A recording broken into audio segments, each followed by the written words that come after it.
na verdade, essa tese ela é o entroncamento entre três grandes campos do conhecimento, que são os campos da praxis, né, e da filosofia da praxis. Num primeiro momento, ele tem como relação colocar em diálogo sujeitos que, num contexto histórico muito específico, produziram seus conhecimentos num momento revolucionário e de muitas disputas no mundo e na América Latina em especial, que é a década de 60, né, do século passado. Em especial, duas figuras que são estratégicas, uma muito conhecida, ainda que muito pouco lida, que é o Paulo Freire, né, e uma nada conhecida e, portanto, pouquíssimo lida, intencionalmente colocado na invisibilidade da sociologia crítica brasileira, em especial, não latino-americana, que é o Rui Mauro Marini.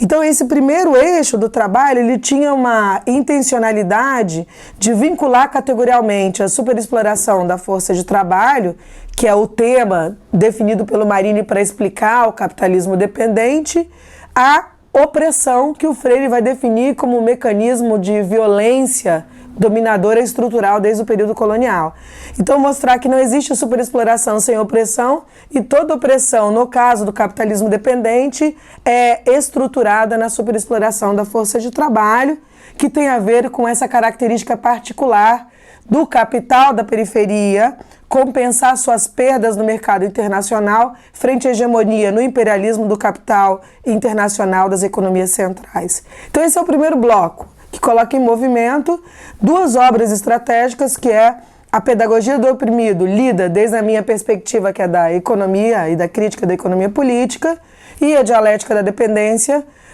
como dois elementos aí constitutivos e exemplificadores de um período histórico muito particular, né? A luta de classes na América Latina nos anos 60 e o exílio vivido por esses sujeitos da classe trabalhadora, intelectuais orgânicos da classe. Então, por um lado, é isso. Por outro lado, trabalhar essa temática a partir do Brasil é sempre um problema, porque a realidade latino-americana vista do Brasil, ela é distorcida. Na verdade, o Brasil ele não tem um enraizamento no processo sócio-histórico de compreensão desse território mais amplo que o próprio território.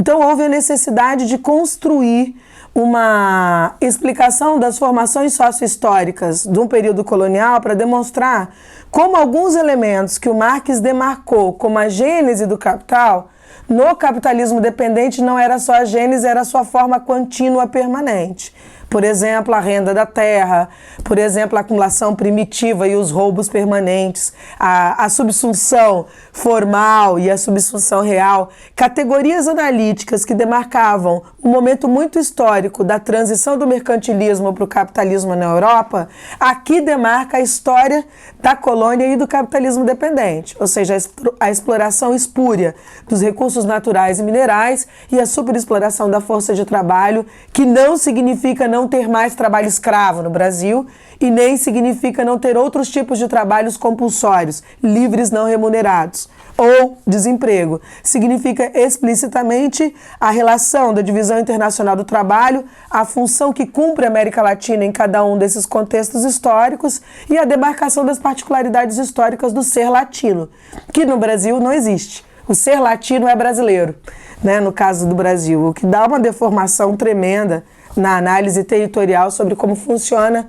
e como se dá as múltiplas formas, conteúdos da luta de classes no continente. Por último, e esse é o capítulo que a gente definiria como a menina dos olhos da tese, tem a ver com a história da questão agrária, no caso específico do Brasil, à luz da trajetória dos 30 anos aí do movimento dos trabalhadores rurais sem terra, do MST,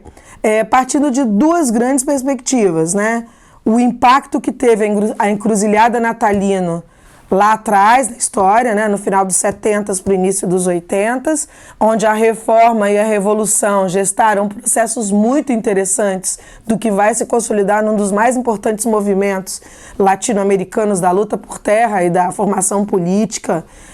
através da via campesina, e uma segunda encruzilhada pós-século XXI, com a vitória do PT, dita a encruzilhada do neodesenvolvimentismo, que aí eu analiso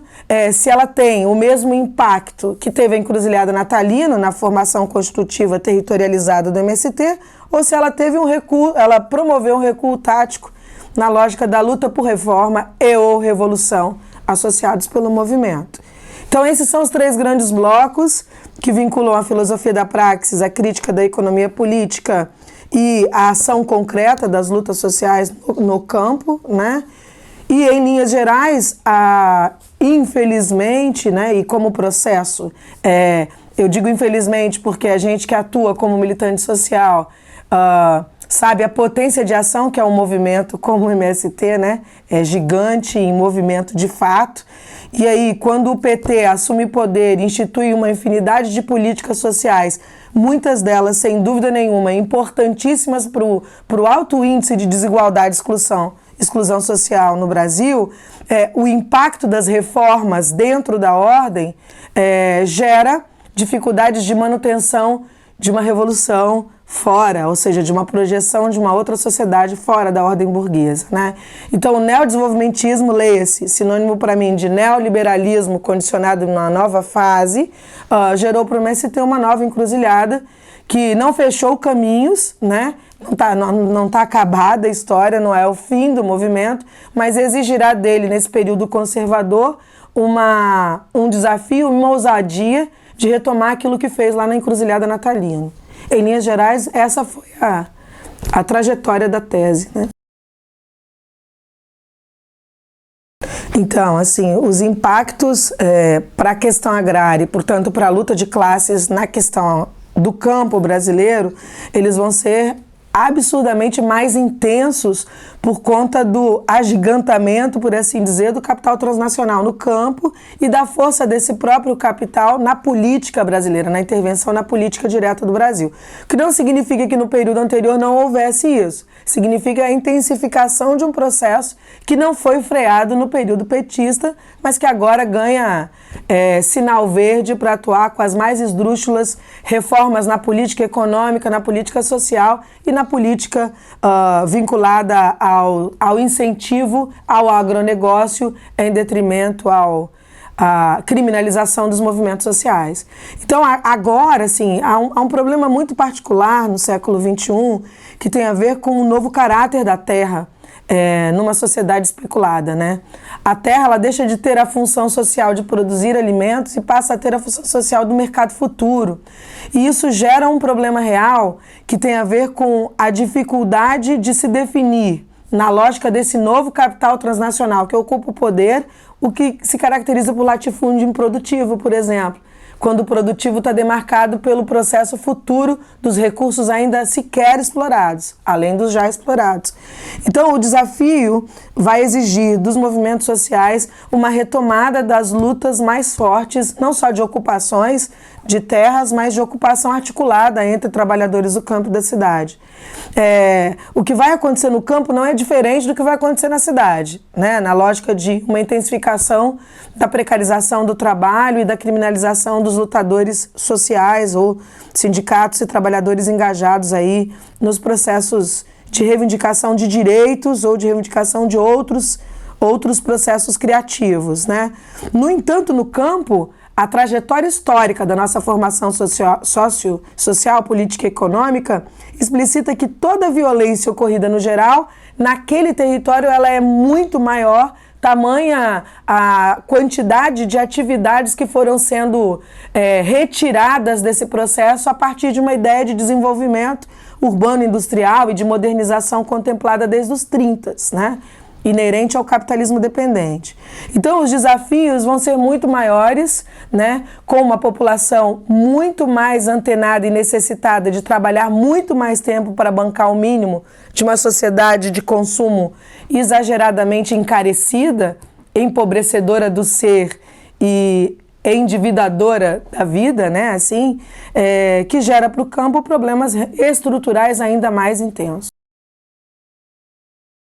Então, Eliane, eu acho que esse é um dos grandes problemas do legado e do impacto da trajetória do PT no governo para os movimentos sociais do campo e da cidade. Houve um recuo histórico e tático na formação política de compreensão da necessidade de transformação da sociedade. Então, assim, essa ideia que o PT disseminou de melhoria das condições de vida dentro da ordem, ou seja, de combate à pobreza e à miséria e de inserção na sociedade do consumo, matou a perspectiva de produção de um outro ideário de desenvolvimento, de uma outra lógica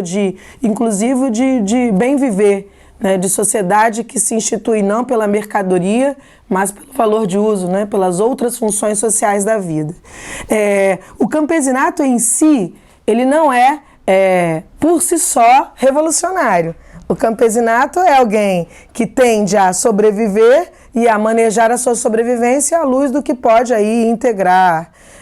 se integrar na cadeia hegemônica do seu momento. No entanto, a formação política com o campesinato o transforma em um rebelde com causa, né? Então o problema não é esse camponês cuja mente, muito resultante também do desenvolvimento técnico-científico e da disseminação das televisões e de todos os aparatos tecnológicos reprodutores da ideologia dominante, para recuperar o Ludovico Silva, né?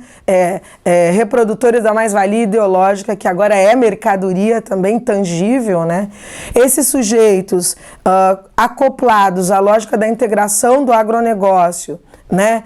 e retirados da integração dos movimentos sociais na disputa não só por terra, mas por um processo societário diferenciado, tendem ao recuo e ao conservadorismo mesmo, né? Exatamente por conta de uma trajetória histórica de mais de 500 anos, onde esse grupo sempre foi relegado ou a uma invisibilidade ou uma criminalização permanente, né? Que é a história dos índios, dos negros e dos colonos pobres na América Latina.